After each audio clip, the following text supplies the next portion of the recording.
Right, so more significant steps forward on the AllegRo now. It's starting to look a bit like a car. It has a front panel on, and the inner wing, or rear inner wing section and turret top mount assemblies all been cleaned up and given a quick coat of primer.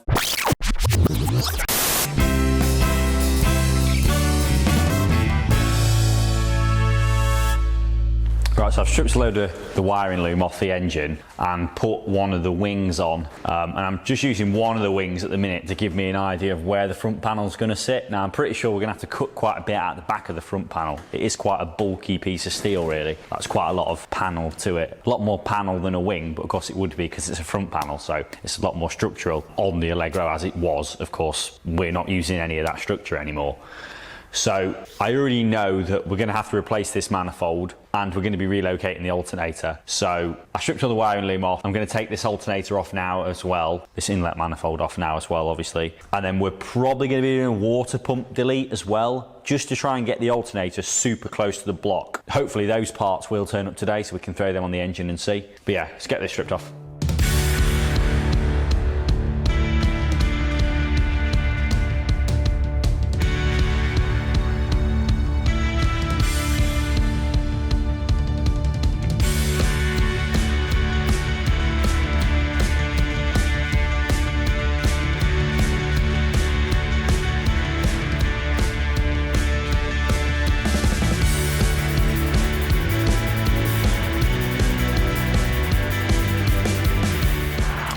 Right, so we've got the inlet manifold off now, and again, this is what's awesome about these K20s. If you ever needed any evidence and proof as to why these engines are so good, you just have to look inside this cylinder head. For a stock engine, well, a Type R engine, the ports are so big and so smooth. I mean, I know people still port them out, but it's incredible. You don't get engines like this that are just in normal road car, like a Honda, normal Honda.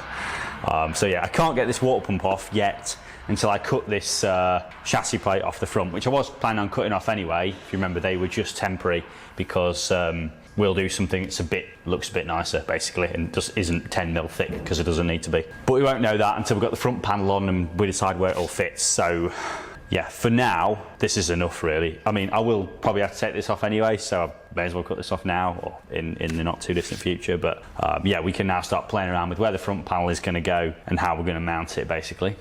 So this is the huge stock water pump, alternator bracket and tensioner system that we can basically remove with the T7 design plate. So definitely worthwhile doing because it gets rid of all that bulk basically.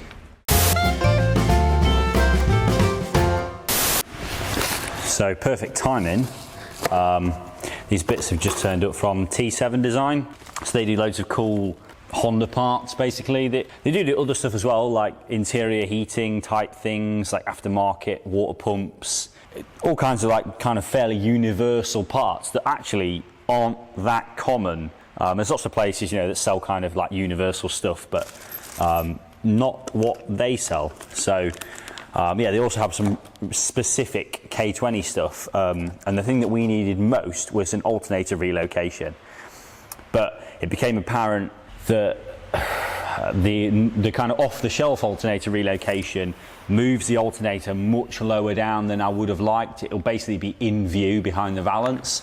So what we've got is this like water pump delete kit, and then by moving the water pump, the alternator kind of does go lower, but predominantly just as close to the block as it can go without going loads lower. And I'm actually really impressed. So obviously I've been involved in like selling aftermarket car parts, you know, ones that we fabricate and manufacture ourselves, and I know just how difficult it is to go to these lengths of making sure everything's really nicely boxed and packaged, aside from the quality of the product as well. You know, it's obviously machined really nicely and anodized, and you know, these are kind of really cool parts that you kind of look at on the internet and lust after. So it's cool to be able to use them on this project. Crucial parts, really. You know, without an alternator relocation, we'd be stuffed. So yeah, let's get it on the engine block.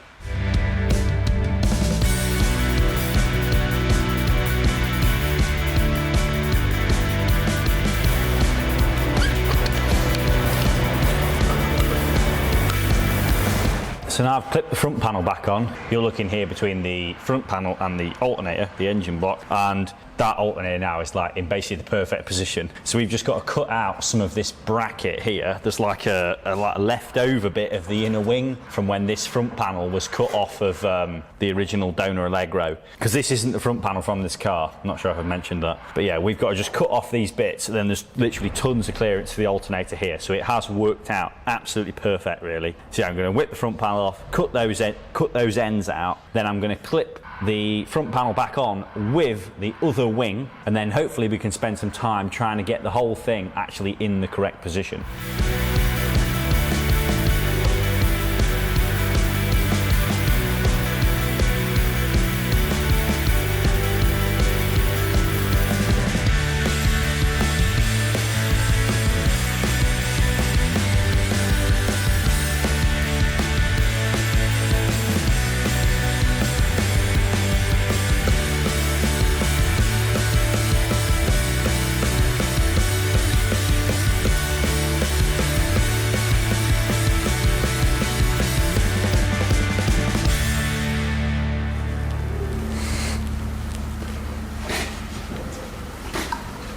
Right, so I've cut that bracket off and we've got plenty of clearance on the alternator now. Can't quite see from this angle, it's quite tricky to film this.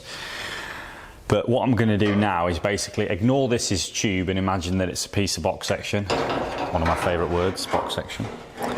And I'm basically going to attach it to the front panel here, something like that. And then from that, I'm going to kind of work out a way to hinge it, or I think maybe hinging is a bit ambitious for now. Just fix it in place onto the ends of the chassis legs, so I can kind of at least work with it from a fixed position and begin to think about the radiator. I think that the flip aspect of the flip front might have to come after, and I think it'll be easier to do that way. You know, let's get it fixed onto the car first, so that I can just bolt it on and off easily without having to use clamps and stuff each time, and then we'll think about how we're actually gonna like affix it, I guess. And then that's gonna attach onto the chassis legs either side, and I'll make it so that this is a bolt-on piece, so that the front like bolts on basically.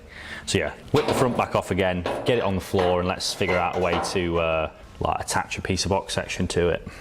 So what I have done is attach a piece of box section just with a nut and bolt to start with. So I've got a bolt coming through from the outside of the front panel, and it just screws into the back of this piece of box section here, and then done that both sides. It's actually pretty sturdy, considering that the front panel steel is quite a lot thicker than the steel on the wings. Again, I guess it's because it's part of like what is the structure of the car, really. So yeah, this is the piece of box section that I'm talking about, and I've basically now just got to try and kind of attach this to the main chassis legs. At the minute, what I'm going to do is go for cutting this plate off like I've done on the other side, making a smaller plate which fits on here better, and then basically just making two brackets to get from here to here, and then we'll have this as like the primary kind of crash bar, I guess.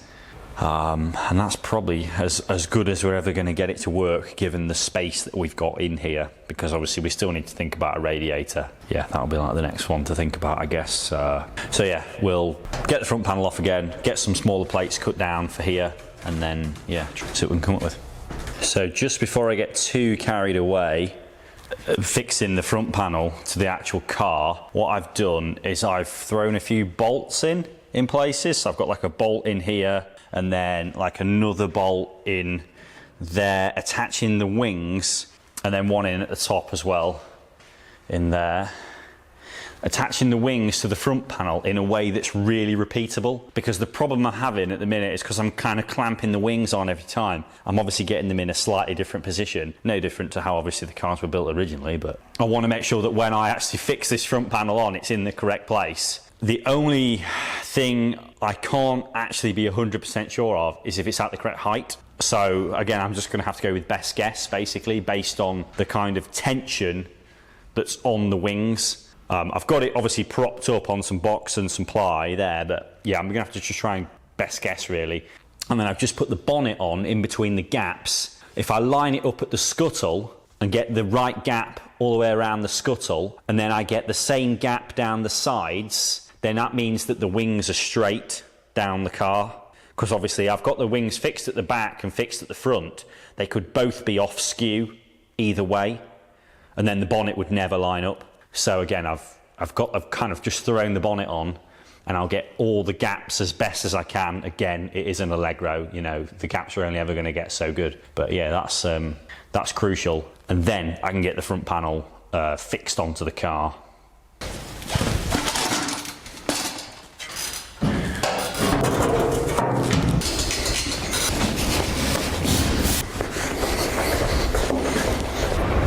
So I've cut some bits of plate out and welded some nuts on the back. So these are basically going to become like the end of the chassis leg, which then I will mount that piece of box section to. So I'm going to tack them on with the TIG welder, and then I'll put the camera in there and hopefully it'll become obvious.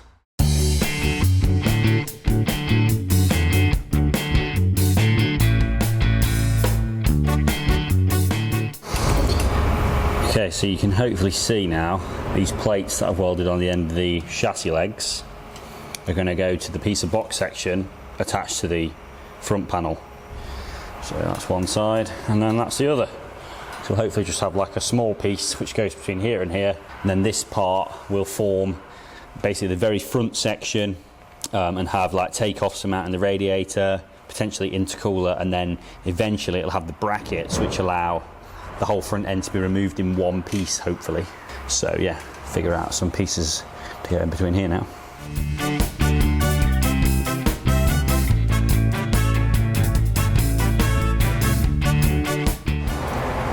Okay, so I have now got a piece of box section in between like the end of the chassis rail and then the piece attached to the front panel.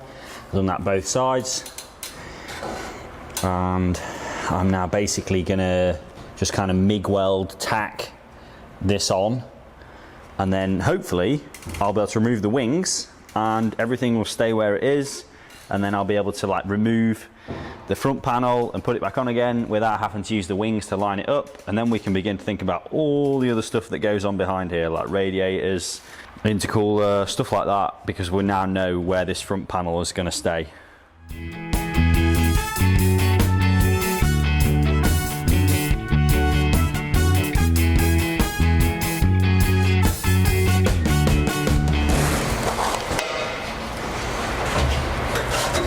It's pretty solid.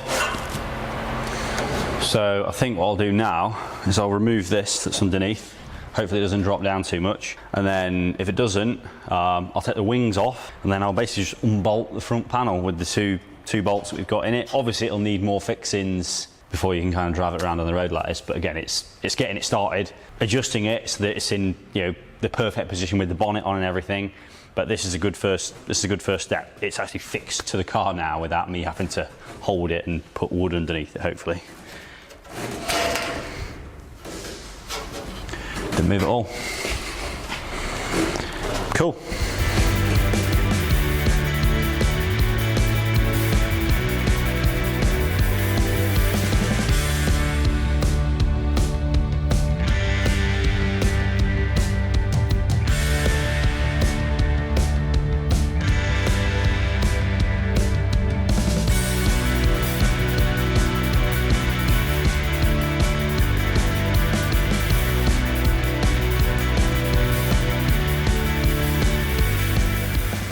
So yeah, no wings and self-supporting front panel, so that's pretty cool. Obviously it's kind of flexible, it's only attached by 2 bolts, but yeah, that's a good first step to get to. So next thing, really, there's loads of things we can do next.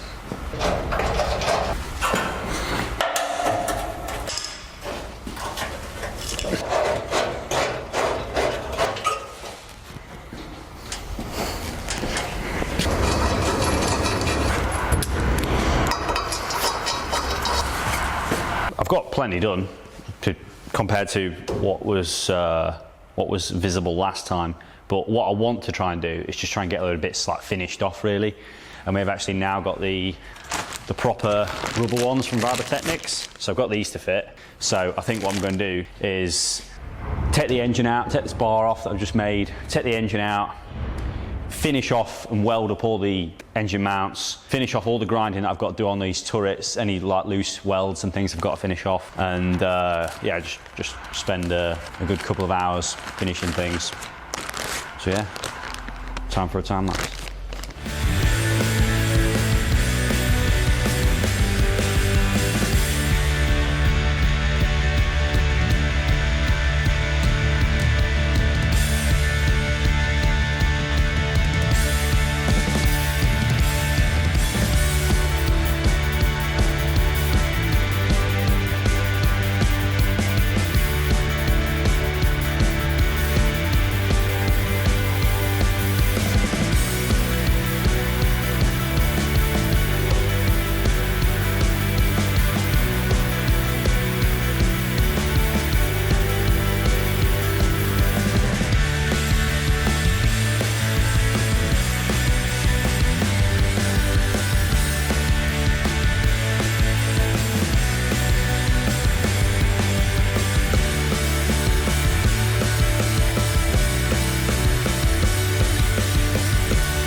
And now that we've got a fixed front panel location, we can begin to think about where the radiator might go, how big the radiator might be, intercooler, and all of the engine bay ancillaries. Another really crucial thing to getting this front end on in the right position was obviously the alternator relocation. So in the end, we went for the water pump delete kit from T7 Design, which worked really well. It has actually put the alternator in probably the perfect location so that it's not seen below the valance, and also so that, you know, it's just as low down in the engine bay as you'd really want to get it, but that happens to be perfect for us in the AllegRo. So really now we're on with, before I get too carried away at the front, I want to do some work on the rear suspension now. So that'll be what we're starting to look at next. What we're going to do with the rear of the car, how we're going to get it to a point where we can get the car rolling on its wheels, and yeah, then we can start to focus on some of the pretty bits inside the engine bay. Thanks for all of the comments we've been getting recently. Obviously, we've had like a massive influx of subscribers to the channel because Jonny's been pushing people our way, which is really encouraging, and I love reading them all. I try and reply to as many of them as I can. I think at the minute I'm still replying to all of them. Maybe when we get another 10,000 subscribers that won't be possible. But yeah, I'm really enjoying the process of making this content and building the car. You know, it's all fun for me, and hopefully that comes across on camera. But yeah, thanks very much for your encouragement, and thanks for watching.